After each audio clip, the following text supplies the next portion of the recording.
Well, as we have finished up the coaling tower, and we're still working here in the engine shop area, this week we're moving on to the water column that Steve made years ago. I look at this and I think he should have been a jeweler. This is just amazing work.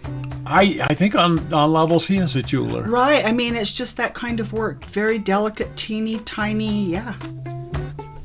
I think it was like 20 years ago, something like that he decided to go into large-scale railroading. Oh, boy. And he started on a module, and he built some amazing things for this large-scale railroad, including this water column, totally from scratch, and then decided to go back to his O-scale layout and gave all the stuff to us. Oh, wow. Now, a quick discussion of water columns.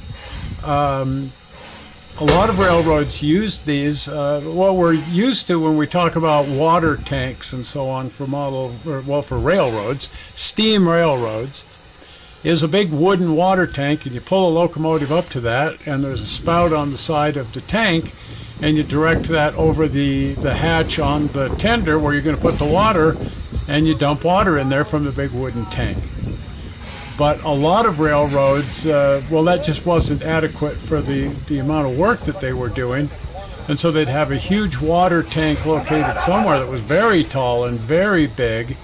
And then they could have several of these water columns attached to that. This is the Nevada Northern. This is like our home away from home. And we need to get back out there. Oh, we will. They've bought a doodle bug. Yep, and we're going out to go see it. Yeah, I want to ride the doodle bug. Absolutely. And a lot of what I want to do is just sit on a chair and stare at the locomotives. Oh, yeah, just enjoy the area out there. For those of you who may not know, the Nevada Northern Railway Museum in Ely, Nevada, it's been operating now for several decades. The entire railroad was turned over to them by Kennecott Mining Corporation, and they've turned it into a museum. And they've got 4 steam locomotives. Right. One of which is currently operating, soon to be 2 again, and at some point in time, all 4. Right. It's a nice tourist destination. At any rate, water tanks and coaling towers both serve the same purpose, and that's to very rapidly get fuel into the locomotive. You can slowly fill your water tank, you can slowly fill your coaling tower, and then you can very, very rapidly transfer that fuel into your locomotive. The water columns here at Ely were built by the Sheffield Car Company, which is a division of Fairbanks Morse, the same company that built the coaling tower that we've modeled, the coaling towers that were used on the Rio Grande. The main shutoff valve here on a Sheffield Fairbanks Morse column is under the water column. You can see there's an access hatch there to get to the mechanism underneath there. And for this reason, it requires 2 people to operate this kind of a water column. Someone to operate the valve from the bottom and someone to direct the water spout at the top. Now, quite often, the fireman up on top here will allow the water to overflow the tank. This for a couple of reasons. Water is really precious, and you want to put as much in the tank as you possibly can. But it also cleans off the deck. It gets so covered over with coal dust and whatnot. It can be a slippery mess up here. And actually just letting this flood the area will clean the area off. So more often than not, they'll just go ahead and let the water overflow. So it's typical for it to be kind of a sloppy, wet mess around the water column, especially if they're filling a lot of locomotives on an active railroad. So some of these big steel mounting plates that you see will actually have a drain system built into them to carry away excess water.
Now, the water column that Steve modeled is a Pogue Style H, and the water valve on a Pogue Style H is built into the top up here, and the activating handle for it is here.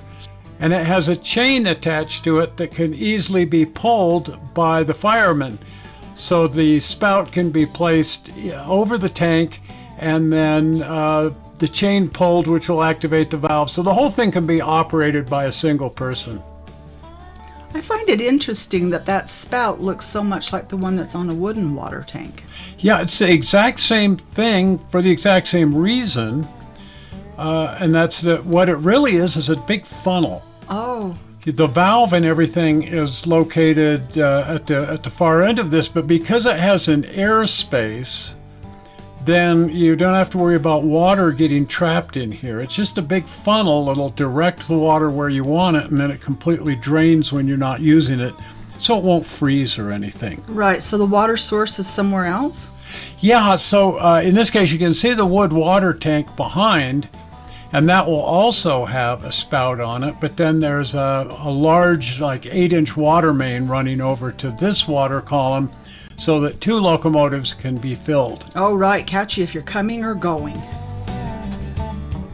It's interesting that these big, huge water mains that run around through the locomotive facility also feed all of the fire hydrants. Oh, that makes sense, though. Because there's no way a municipal water service could keep up with the demand. So again, it's just a very rapid way to deliver a lot of water when you need to. That's really neat. And isn't it amazing the workmanship here? Oh, like I say, it's like a piece of jewelry. The detail is just amazing. I am so blown away by Steve's scratch building.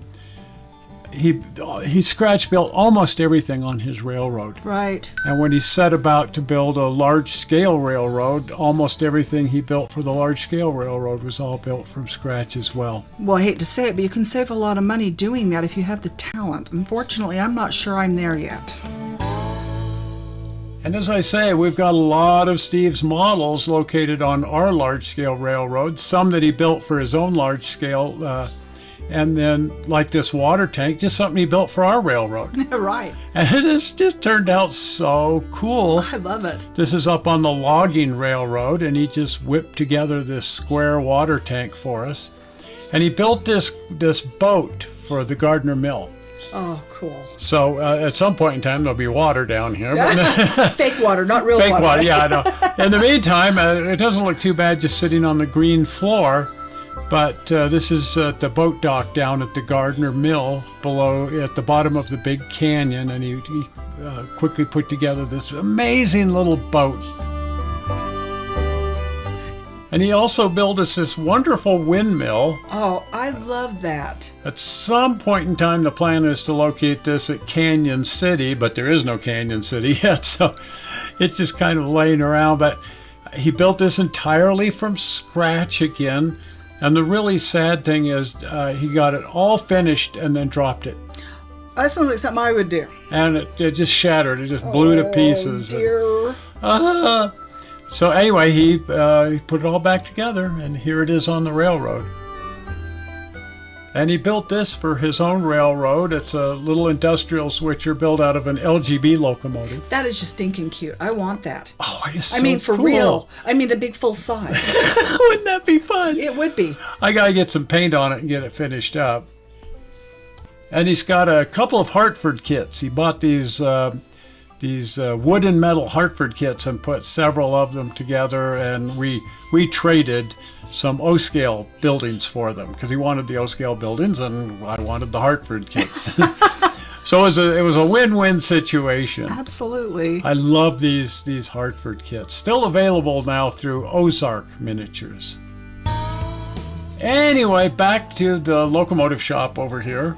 So there's a lot to be done. One of the things I need to do here is build a base for it. As you saw from the water column at Ely, Nevada, these things are always on a mounting base. Oh. And then I need to position it slightly closer to the track and a little bit higher, because the mounting base will raise it up. But right now it's sitting a little bit off to one side, and I need to center it up a little better. Now, I'd assume you're going to paint this. And that's going to be tricky. I don't want to cover up any of this detail, and paint's going to want to get down in the links of the chain and everything. Oh. But if I go carefully with the airbrush, I know I can get it done. Oh, good. So that's the next project up, and I hope everybody's going to want to follow along with that. So if you're not a subscriber to the channel, please subscribe. And you can do that by clicking on the upcoming blue button. Zoink! Right there, the blue button. Well, I'm not sure how you found this video on the internet. We sure hope you didn't find it boring, and we will see you again on Tuesday. Right. We'll see ya. We'll see ya. Bye. Bye.